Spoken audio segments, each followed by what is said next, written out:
बदलते भारत की शान।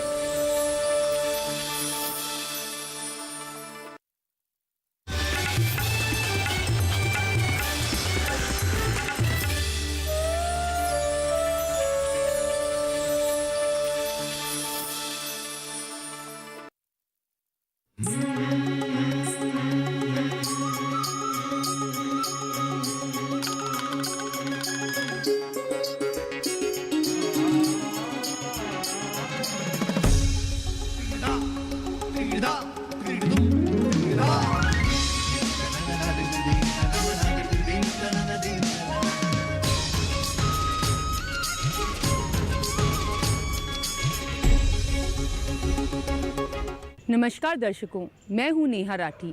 मैं एक साइकिलिस्ट और मैराथन रनर हूं। ये है मेरा इंडिया के इस कार्यक्रम में आपका स्वागत है। आज मैं आपको लेके चलूंगी महू, जो इंदौर से 30 किलोमीटर की दूरी पे है। बिना किसी देरी के चलिए शुरू करते हैं ये सफ़र। मैं महू जा रही हूं, ये मेरी साइकिल है और हम महू में कुछ सफ़र इस पे तय करेंगे। भैया आप ये साइकिल स्टैंड पे लगा दीजिए।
नमस्ते अंकल। नमस्ते। मैं यहाँ से महू जा रही थी। इस जगह का क्या नाम है? नाम है इसका। ये यहाँ का क्या खाने का फेमस है? कचौरी फेमस है, आइए और कचौरी खाइए। अच्छा, तो फिर तो मुझे भी ये क्या कचौरी ट्राई करनी चाहिए। बहुत बड़ा कचौरी है यहाँ की। तो चलिए हम भी कचौरी ट्राई करते हैं।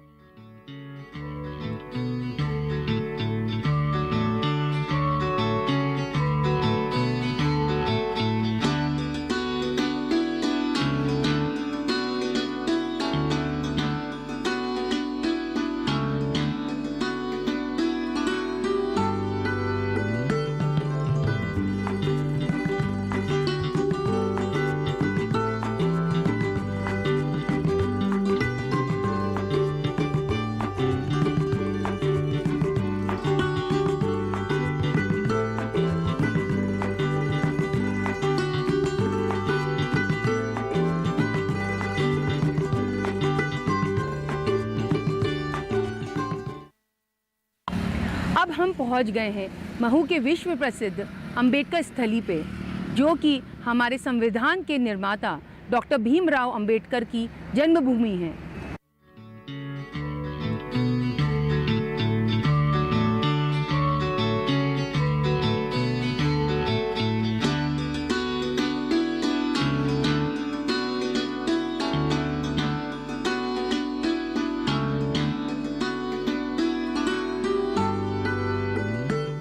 अब हमारे साथ जुड़ गई है महू के स्कूल की ये दो प्यारी बच्चियाँ, और मैं तुम दोनों को बताना चाहूँगी कि मैं आज तुम्हारा महू अपनी साइकिल पे घूमने वाली हूँ। तो चलो आओ अपनी साइकिल तैयार करते हैं। मनीष भैया अपनी साइकिल निकाल लीजिए। मध्य प्रदेश की औद्योगिक राजधानी इंदौर से सिर्फ 25 किलोमीटर दूर पर स्थित है MHOW, जिसे हम महू कहते हैं। महू का मतलब है मिलिट्री हेडक्वार्टर ऑफ वॉर। ये क्षेत्र सिर्फ आर्मी के लिए आरक्षित था, लेकिन धीरे धीरे यहाँ पर आम जनता की बसाहट भी होने लगी और महू अब एक शहर के रूप में तब्दील हो गया है। महू के आसपास अच्छा खासा जंगल है और चारों तरफ हरियाली बिखरी पड़ी है। महू घूमने के दौरान मेरी मुलाकात महू की एक साइकिलिस्ट आकृति शुक्ला से हुई और उसने मुझे बताया कि महू से 6 किलोमीटर की दूरी पर जंगल में एक रिटायर्ड कर्नल अनुराग शुक्ला रहते हैं और वहाँ पर खेती कर रहे हैं।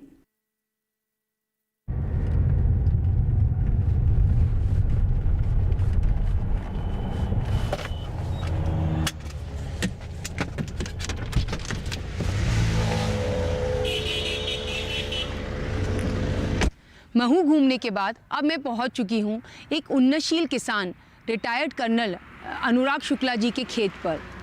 तो आइए दर्शकों, अब आपको मिलवाते हैं महू के एक उन्नतशील किसान अनुराग शुक्ला जी से।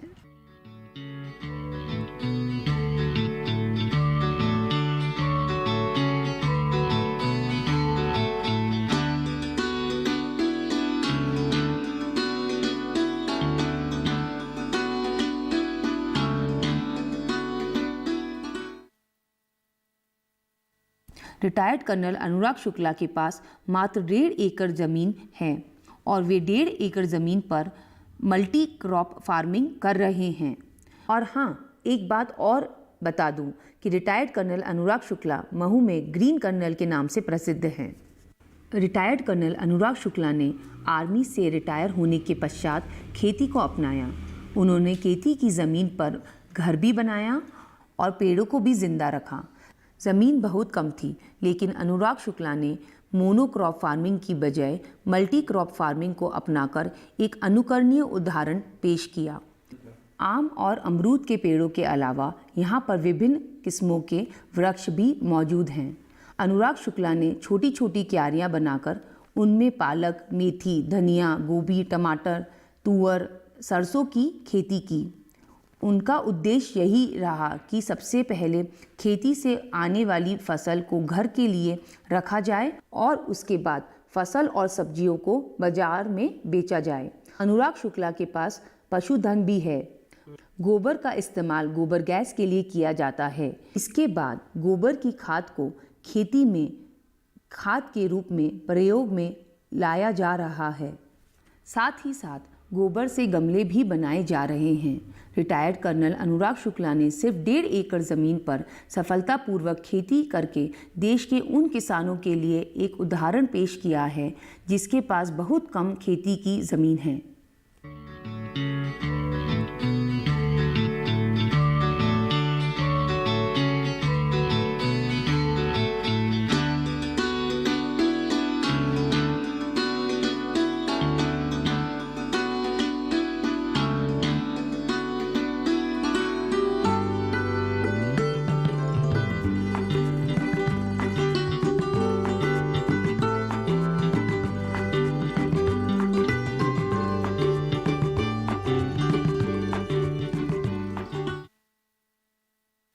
महू घूमते समय मुझे रिटायर्ड कर्नल अनुराग शुक्ला जी के बारे में पता चला। महू में वह ग्रीन कर्नल के नाम से प्रसिद्ध हैं। तो मैं यहाँ रिटायर्ड कर्नल से मिलने उनके खेत पे आई हुई हूँ। नमस्ते कर्नल। नमस्ते। मैं यहाँ महू में घूम रही थी और मुझे आपके बारे में पता चला।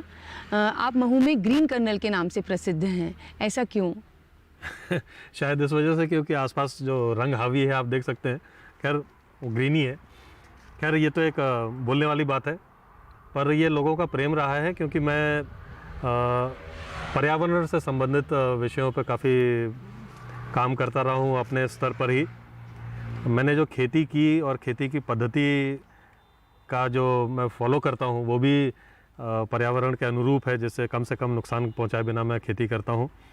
और उसके अलावा वृक्ष पालन में मेरा बहुत रुझान रहा है। मैं कई सालों से इस काम में जुड़ा हुआ हूँ, तो शायद इसी वजह से लोग मुझे अब अपने प्रेम से ग्रीन कर्नल बोलने लगे और उनके प्रेम को मैं स्वीकार करता हूँ सर आँखों पर। जी, ये काम आपने कब शुरू किया? ये मैं आर्मी में था और सन 2005 में मैंने स्वैच्छिक सेवानिवृत्ति ली थी आर्मी से, और इस घर में हम आ गए थे दिसंबर 2005 में। हालांकि जो पेड़ लगाने का काम है वो तो करीब 1 साल पहले से शुरू हो गया था, जब घर बनना शुरू हुआ था तभी से। जी, आपको ये काम करने की प्रेरणा कहाँ से आई? उन दिनों से ही लोगों में जागरूकता जो है वो बढ़ती जा रही थी कि एक तो पर्यावरण का बहुत ह्रास हो रहा है, पेड़ कट रहे हैं, प्रदूषण फैल रहा है, जो किसान उगा रहा है वो खाने लायक है कि नहीं, उसके ऊपर, गुणवत्ता के ऊपर, उसमें मौजूद रसायनों के ऊपर सवाल उठने शुरू हो गए थे। तो जब मैंने सोचा कि मैं रिटायर होने के बाद क्या करूं, तो ये चीज़ मुझे समझ में आई कि मैं इन्हीं दोनों विषयों पर काम करूं, और कोशिश ये रही और शायद कुछ कर भी पाया कि उन दोनों को एक साथ में मिला पाया हूँ। और मेरा पहली प्रेरणा तो ये थी कि मैं अपने परिवार को शुद्ध, पौष्टिक, विष रहित भोजन उपलब्ध करा सकूं, और इसी वजह से मैंने ये काम शुरू किया था।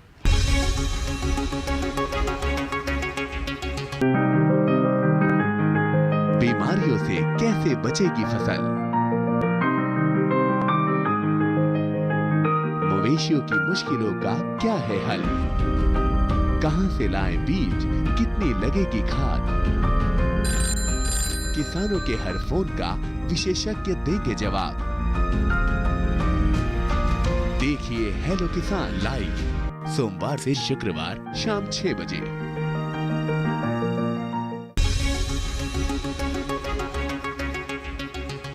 तो ये जो आपकी टेक्निक है वो दूसरे किसानों से कैसे डिफरेंट है? काफ़ी हद तक अलग है। आप आमतौर पे कहीं पर भी खेत जब सुनते हैं तो आपको खड़े खेत, लहलहाते हुए खेत, एक ही फसल के खेत दिमाग में आते हैं। शुरुआत जो मेरा अंतर है वहाँ से वहीं से है जी, क्योंकि वो एक मोनोक्रॉपिंग का तो तरीका होता है, जब जो आदमी एक फसल को बहुत ज़्यादा कैश के बदले में बेचने के लिए उगाता है। जी, मेरा जो उससे अंतर है वो ये है कि मैं सबसे पहले अपने परिवार के लिए उगाता हूँ, जो शेष बचता है उसको बाहर देने के लिए उगाता हूँ। जब ये बात दिमाग में है तो सीधी सी बात है कि मैं इस तरह की खेती में किसी भी तरह के रसायन का उपयोग नहीं करता हूँ। कोई भी रासायनिक कीटनाशक हो, खरपतवार नाशक हो या प्रिजर्वेटिव हो, कोई भी चीज़ यहाँ इस्तेमाल नहीं होती। तीसरी बात, मैं यहाँ जो भी उत्पादन लेता हूँ वो उसका कुछ ना कुछ प्रोसेसिंग करके या तो अपने परिवार के उपयोग में लेता हूँ या किसी को अगर कोई लेना चाहता है तो ले सकता है। और चौथा, जो मैं ये जो खेती है वो आप शायद देख पा रहे होंगे कि छोटे से भूखंड में, मतलब 1.5 एकड़ में ही आपको कितने अलग अलग तरह के पेड़ दिख रहे होंगे, कितने अलग अलग तरह की फसलें छोटी छोटी मात्रा में लग रही होंगी जी। ये बुनियादी फ़र्क है मोनोक्रॉपिंग से, कि मैं जब अपने लिए उगाऊंगा तो मैं ज़्यादातर चीज़ें जो मेरे उपयोग की हैं साल भर के वार्षिक आवश्यकताओं की, वो सारी की सारी मैं यहाँ उगाऊँ। तो ये चंद एक अंतर है जो कि ये पूरी पद्धति को बदल देते हैं। और इसको जब मैंने शुरू किया था तो मैंने अपने सोच से शुरू किया, बाद में पता चला कि इसे कृषि वानिकी भी कहा जाता है, एग्रो फॉरेस्ट्री का हिंदी अनुवाद, इसे पर्माकल्चर भी कहा जाता है जी। और इसमें मुख्य बात यह है कि खुले खेत के बजाय यहाँ पर जंगल है और जंगल के साथ में खेती हो रही है, यानी कि जंगल और खेत एक जगह पे ला दिए गए हैं जी। ये बुनियादी फ़र्क है जी। मुझे आप ये भी बताएं कि जो हमारे किसान हैं उन्हें ये इस पद्धति से कैसे फ़ायदा मिल सकता है? मेरी समझ है, क्योंकि मैं अब proof of the pudding is in the eating कहा जाता है, तो जो मैं कर रहा हूँ जाहिर सी बात है कि मैं बहुत अच्छी चीज़ मान रहा हूँ, इसलिए कर रहा हूँ, न केवल अपने लिए बल्कि पर्यावरण के लिए भी। और बाकी किसानों की जो मैं हालत आजकल देखता हूँ, सुनता हूँ, उनके बारे में आप भी पढ़ती होंगी कि वे बहुत परेशानी में हैं जी। उन्हें अपने उत्पादन का उचित मुआवजा नहीं मिल रहा, उनके खेत बंजर होते जा रहे हैं, पानी उपलब्ध नहीं है, और जो उगाते हैं वो इतनी प्रचुर मात्रा में उगाते हैं कि उसके बाद उसका पैसा उनको नहीं मिलता जी। आगे जाते हुए जिस तरह से ज़मीन खराब हो रही है, पानी मिलना कम हो रहा है जी, तो ये नौबत ज़रूर आएगी कि खेती का उत्पादन ही कम होता जाएगा। कई सारे ऐसे शोध हुए हैं जो कि बताते हैं कि 2030 तक अभी जो उत्पादन हो पा रहा है उसका करीब करीब आधा हो जाएगा, क्योंकि ज़मीनें खराब हो जाएंगी, पानी नहीं होगा जी, और 2050 तक तो चौथा ही हो जाएगा जी। तो इसमें बहुत आवश्यक है कि हम इस पद्धति से खेती करें जहाँ की पर्यावरण को भी हम संरक्षित रखें। पेड़ों से क्या होता है, हवा भी शुद्ध होती है, पानी भी शुद्ध होता है, भोजन भी मिलता है जी। मेरे हर तरह की आवश्यकता यहाँ से पूरी होती है जी। तो आगे जाते हुए मैं ये समझता हूँ कि किसानों को भी इससे फ़ायदा मिलेगा, और वो जब इस तरह की खेती करेंगे और अपने उत्पाद को वैल्यू ऐड करके आगे बेचेंगे तो उनकी आमदनी भी उतनी ही बढ़ेगी। तो अभी जो चल रहा है मेरी समझ में ठीक नहीं है, इसीलिए मैं उसके कुछ अलग हट के कर रहा हूँ, और इसी तरह का मॉडल शायद आगे अवश्य संभावी हो जाएगा सबके लिए, अडॉप्ट करना। हाँ, जब आपने फ़ायदे की बात की तो एक चीज़ मैं और उसको रेखांकित करना चाहूँगा कि 1 इकाई भूमि यानी कि 1 बीघा या 1 एकड़ को हम अगर तुलना करें इस पद्धति से और जो आम आप देखते हैं जी मोनोक्रॉपिंग की फसल, तो मेरा उत्पादन और मेरी आमदनी कईयों गुना उससे अधिक होता है। जी। अब वो मैंने कभी शोध नहीं किया, आंकड़े में नहीं बोल सकता, पर वो कईयों गुना उससे ज़्यादा है। जी कर्नल शुक्ला, आपका बहुत बहुत धन्यवाद आपके समय के लिए। मुझे यकीन है कि हमारे देश के किसानों को इस पद्धति को अपनाने से बहुत लाभ होगा। Thank you very much. Thank you.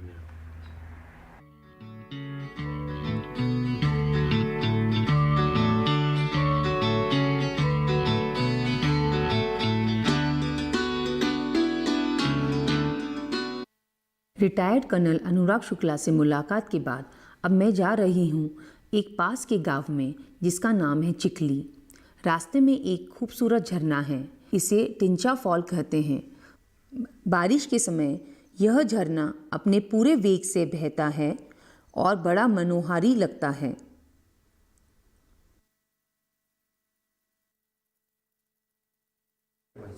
Chikhli गांव में हेमराज चंदेल का संयुक्त परिवार अपनी पूरी लगन से खेती और पशुपालन कर रहा है। हेमराज चंदेल के साथ 4 भाइयों का ये परिवार खेती में अपना पूरा योगदान दे रहा है। इन 5 भाइयों ने अपनी मेहनत से खेती की ज़मीन को बड़ा किया और आज इनके पास 120 बीघा ज़मीन है। खेती के साथ साथ दूध का उत्पादन भी होता है।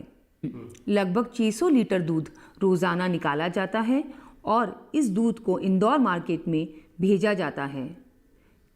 खेती में आलू, गेहूं, सोयाबीन, सब्जियां, बरसीम, मक्का की पैदावार ली जाती है। हेमराज चंदेल द्वारा गोबर की खाद का भी इस्तेमाल किया जाता है। अच्छा खासा पशुधन होने के कारण इनके पास प्रचुर मात्रा में गोबर खाद बनता है। 5 भाइयों का संयुक्त परिवार रात दिन खेती में लगा रहता है, जिसका परिणाम यह है कि उनको अच्छी पैदावार और मुनाफा मिल जाता है। अपनी मेहनत और लगन से इन 5 भाइयों ने एक अनुकरणीय उदाहरण पेश किया है।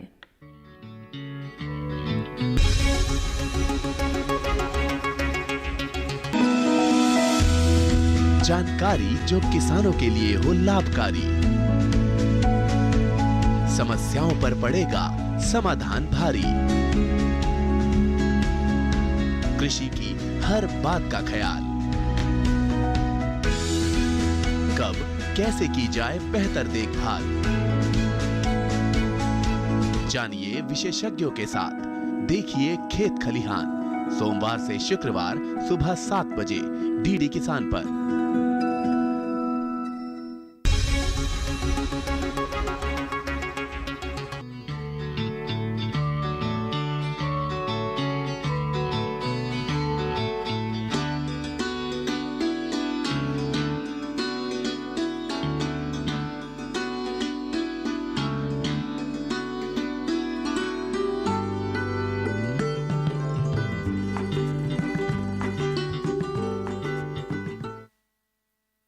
खेती की हमारे दादाजी के समय से शुरुआत हुई थी। यहाँ पर हम ग्राम चिखली के निवासी हैं। हमारे दादाजी यहाँ खेती करते थे। उनके बाद हमारे पिताजी ने खेती संभाली और हमारे पिताजी को देखते हुए पढ़ाई के साथ में फिर हम 5 भाइयों ने खेती संभाली। ये क्या हुआ कि हमारे परिवार में जब हम पढ़ाई करते थे तो पिताजी और माताजी एक ही चीज़ समझाते थे कि 5 भाइयों को किस प्रकार से इकट्ठे रहना है और किस प्रकार से जो हमारे दादाजी ने यहाँ पे नाम रखा है उसको कहाँ तक और आगे तक ले जाना है। तो इसमें संयुक्त परिवार बना के रखा हमारे माताजी ने और हमेशा हमें एक ही चीज़ का वो सपोर्ट करते रहिए और हम जैसा वो बताते रहिए वैसा काम करते रहिए। अब जैसे हम यहाँ 5 भाई हैं, 5 भाइयों में जैसे मैं थोड़ा सा बाहर का काम संभाल लेता हूँ, रिश्तेदारी का काम संभाल लेता हूँ। ये मेरे छोटे भाई हुकमचंद, ये खेती में बहुत मास्टर आदमी है, खेती में बहुत बढ़िया काम करते हैं। उसके बाद में ये खेती का पूरा बोना, किस प्रकार से कौन सा अनाज लगाना, कौन सी फसल का चयन करना है और फिर ट्रैक्टर चलाने में हमारे रामराज भाई उससे छोटे वाले, ये बड़ा माहिर है ट्रैक्टर में। आप किसी प्रकार से भी अच्छी से अच्छी खेती की मतलब कि गहरी जुताई के बाद में उसको किस प्रकार से खेती को बनाना है, खाद की ध्यान रखना है, वो सारी चीज़ें इनको नॉलेज है। उसके बाद में फिर हमारे पास में डेयरी पालन भी है, तो कृषि के साथ साथ में हम क्या डेयरी पालन में भी पूरा ये रखते हैं। तो उसके लिए ये जितेंद्र और छोटा वाला सबसे छोटा भाई किशोर, वो क्या है कि वो डेयरी में लगे रहते हैं, इनको जानवरों का बड़ा शौक़ है। तो आज हमारे पास में क्या है कि कम से कम 120 जानवर है, जिसमें 40 गायें 60 भैंसें हैं।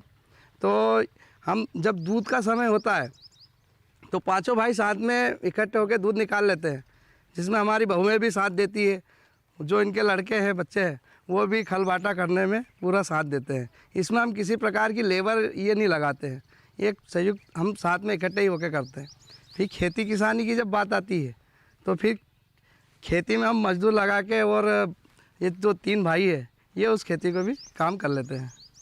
जैसे अभी हमने पहले सोयाबीन लगाया था, सोयाबीन लगाने के बाद में हमारे पिताजी ने भी यहाँ पर 130 बीघा ज़मीन कर दी। अब उसमें क्या हुआ कि सोयाबीन लगा लेते हैं, ज्वार लगा लेते हैं जानवरों के लिए, और उसके बाद में सोयाबीन की कटाई के बाद में आलू की खेती करते हैं। हमारे यहाँ आलू की खेती की बड़ी ये होती है, क्योंकि आलू यहाँ पकता भी बहुत है, निकलता भी अच्छा है, तो आलू ज़्यादा बोते हैं। करीबन 80 बीघे में इस बार भी हमने आलू बोया था। उसके बाद में फिर जानवरों के लिए बरसीम लगाया। फिर इस बार एक नई खेती की शुरुआत और करी, और करीबन 10 बीघा ज़मीन में गाजर लगाई। अब गाजर निकालने वाले हैं, आलू की खेती में अभी निकल रहा है आलू। तो ऐसे लगे रहते हैं, पाँचों भाई संयुक्त है। हमारे यहाँ बहुएं ठीक ठाक है, तो कभी उन्होंने कोई लड़ाई झगड़े होते नहीं है, परिवार में ऐसी कोई कचानबाजी है नहीं। आप देख ही रहे हैं कि हमेशा हम साथ में रहते हैं।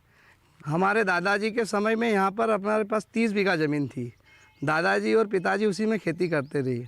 फिर हमारे पास दूध का धंधा अच्छा रहा, तो दूध से जो आमदनी होती थी तो हमारे पापा जी बैंक बैलेंस नहीं करते हुए खेती खरीदते रहिए, तो उन्होंने आज हमारे पास 130 बीघा ज़मीन कर दी।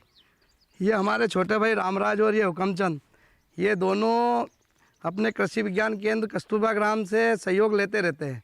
वहाँ के वैज्ञानिकों से सलाह मशुरा करके ही फसलों का चयन करते हैं, और उन्हीं के ज़्यादातर उन्हीं की सलाह के ऊपर ही खेती करते हैं हम। अभी हमारे पास में आलू जो निकल रहा है, और 2 नई वेराइटी लगाई है, जैसे कि गाजर और शलगम। वो भी कृषि विज्ञान केंद्र वालों ने ही सलाह दी थी कि आप थोड़ा सा कुछ हटके भी लगाओ, तो कुछ अपने को अलग से भी उसका बेनिफिट मिल सके। खाद की क्या है कि हम ज़्यादातर सरकारी खाद तो यूज़ करते ही नहीं है, और आप देखोगे कि हमारे पास जानवर बहुत है, तो हमारे पास करीबन 200 ट्राली, यानी कि जो अपनी ट्राली रहती है नॉर्मली 10 बाय 10 वो रहती है, तो उस पर हम यानी कि 200 ट्राली हमारे पास खाद हर वर्ष तैयार हो जाता है, गोबर का खाद। तो जिसको कुछ तो हम केचुआ खाद बना लेते हैं, और कुछ गोबर गैस से जो खाद निकलता है वो, और बाकी सबका मिश्रण करके ने वही डालते हैं। तो इसलिए हमारा खेती में से उपज का अच्छा ये रहता है। मार्केट के हिसाब से जो समय पे जो रेट रहते हैं, तो जैसे सोयाबीन के रेट शुरू में डाउन हो गए थे, तो हमने उसका स्टॉक कर लिया था। उसके बाद में क्या है कि जैसे अब छोटी फसलें हैं, सब्जी वगैरह है, उनका रेट मार्केट तो अच्छा चल रहा है। तो एक भाई रामराज जो है ये मार्केट जाता है, फसलों की पूरी इसको रहता है कि कौन सी चीज़ का भाव ठीक है, तो वो बेच भी देते हैं। कृषि एक ऐसी चीज़ है कि अपन खुद ही उसको तैयार करते हैं, खुद ही उसमें से फसल निकालते हैं, तो उसकी एक खुशी अलग मिलती है। अब जैसे हम पांचों भाइयों ने पढ़ाई भी की, पढ़ाई करने के बाद में हमने कृषि को इसीलिए ये किया कि अगर हम नौकरी करने चले जाते, तो अगर दूर दूर चले जाते तो आज हम संयुक्त नहीं रह पाते। तो इस कारण से हमने यही फैसला किया। हमारी मम्मी जी का यही कहना था, जो कि वो काफ़ी गहराई से सोचती है, उनका नाम कौशल्या बाई चंदेल है, वो काफ़ी गहराई से सोचती है। तो उन्होंने एक चीज़ यही बताई हमारे को कि अगर आपको इकट्ठे रहना है और संयुक्त रहना है तो आप कृषि पे ध्यान दो। तो हमने पढ़ाई लिखाई के साथ में भी कृषि पे पूरा ध्यान दिया, तो आज हम सारे भाई संयुक्त हैं। ये है मेरा इंडिया कार्यक्रम में हम आपको देश के विभिन्न किसान भाइयों से मिलवाते हैं और नई तौर तरीके से होने वाली खेती, पशुपालन की जानकारी आप तक पहुंचाते हैं। अगले कार्यक्रम में फिर मुलाकात होगी। नमस्कार।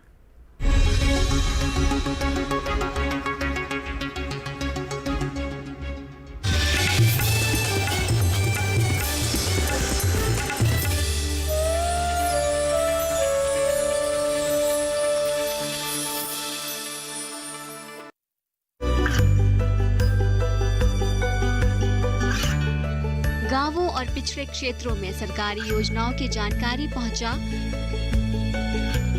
देश में कौशल और क्षमता विकास कर ग्रामीणों को सामाजिक बदलाव और विकास से जोड़ने की दूरदर्शन किसान की पहल चौपाल चर्चा देखें सोमवार से शुक्रवार सुबह 9 बजे।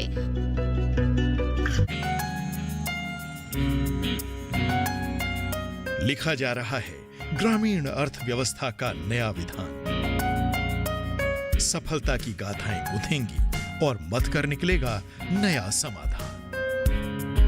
नई तकनीकें, नए तरीके करेंगे किसानों को मालामाल। वैज्ञानिक आधार ही बनेगा अब हर कामयाबी की मिसाल। किसानों, वैज्ञानिकों और कृषि उद्यमियों से होंगी बातें। आमदनी की बनेंगी नई राहें। जागो, फिर चलो उजालों की ओर। आओ मिलकर बढ़ाएं एक कदम उन्नति की ओर। एक कदम उन्नति की ओर, हर बुधवार शाम 4:30 बजे। आपने महिला किसान के बारे में जो सुझाव दिए हैं उसकी प्रशंसा कृषि मंत्री ने ही नहीं विशेषज्ञों ने भी की है। वाह सिनूरी देवी, महिला किसानी में तुम्हारा नाम का हो गया, तुम तो आसमान में उड़ने लगी हो। सिनूरी देवी को बेस्ट महिला किसान का अवार्ड दिया जाएगा। ये आपका है। किसानी की प्रेरणा तो हमें आपसे ही मिली है। तुम अवार्ड लेने नहीं जाओगी।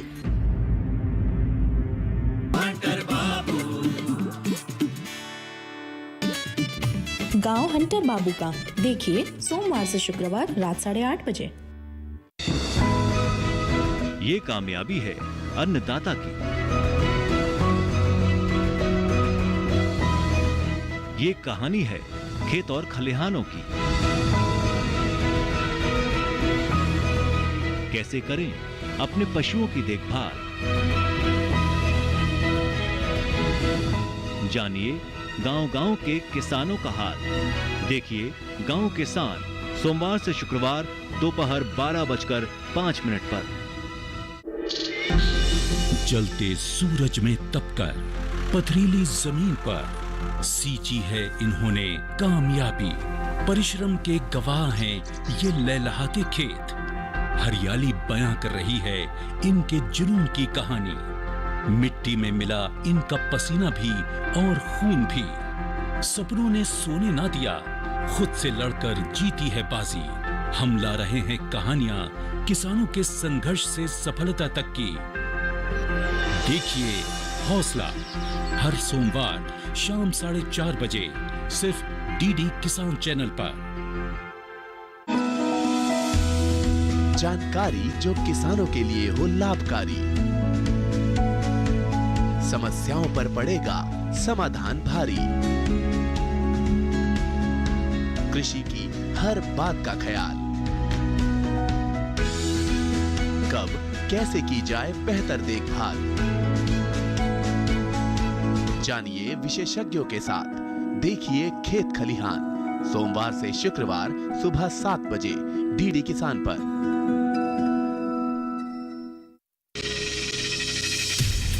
आपकी जीवन शैली और जीने के अंदाज को टटोलता कार्यक्रम, जहां हर दर्द के हमदर्द होते हैं हम और पूछते हैं आपसे कैसे हैं आप? कैसे हैं आप? कैसे हैं आप? जीवन को एक नए अंदाज से जोड़ता एक ज्ञानवर्धक कार्यक्रम कैसे हैं आप, रविवार सुबह 10:05 पर।